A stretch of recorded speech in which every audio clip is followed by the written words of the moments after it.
நேரடியான ஒரு question sir. திமுக வெஸ் TVK ஜெயிக்க யாருக்கு வாய்ப்பு அதிகம் இருக்கு? திமுக ஜெயிப்புக்கு போறது யாரு? ஜெயிக்க போகிறது 99% வந்து விஜய் அவர்கள் தான், தாவேக்கா தான்.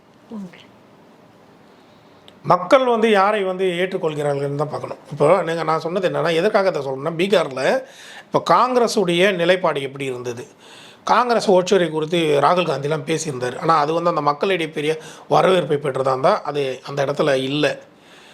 இதே நிலைப்பாடு தமிழகத்தில் இருக்குமா? தமிழகத்தில் வந்து அடுத்ததாக மோடி வந்து ட்விட் பண்ணும்போது, தமிழகத்தில் எங்களுடைய ஆட்டம் வந்து ஆரம்பிக்க போகிறது 2வது ரவுண்டு அப்படின்னு சொல்லி போட்டிருந்தாங்க. இப்போது இதில் வந்து நம்ம கவனிப்போம், தமிழகத்தில் பாஜக எந்த காலத்திலும் அவர்களுடைய எந்த ஒரு சந்து பொந்தில் வந்தாலும் அவர்களுக்கு வாய்ப்பு என்பது மறுக்கப்படும். இதுதான் உண்மை.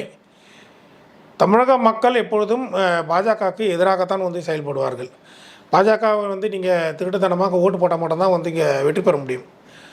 புலம்பெயர்ந்த தொழிலாளர்கள் வந்து இங்கே வாக்கு கொடுக்கப்பட்டு அவர்கள் ஏற்கனவே எங்கள் பீகாரில் நிற்கப்பட்ட 28 லட்சம் புலம்பெயர்ந்த தொழிலாளர்கள் இங்கே வேறு வழியில் ஏதாவது உட்புகுத்தினால் மட்டும்தான் அது நடக்கும். எஸ்ஐஆரில் பார்த்திங்கன்னா 13வது ஒரு குறிப்பில் இருக்கும். அந்த படிவத்தில் பார்க்கும்போது பீகாரை குறித்து அதில் ஒரு லைன் இருக்கும், பார்த்துருப்பீங்க.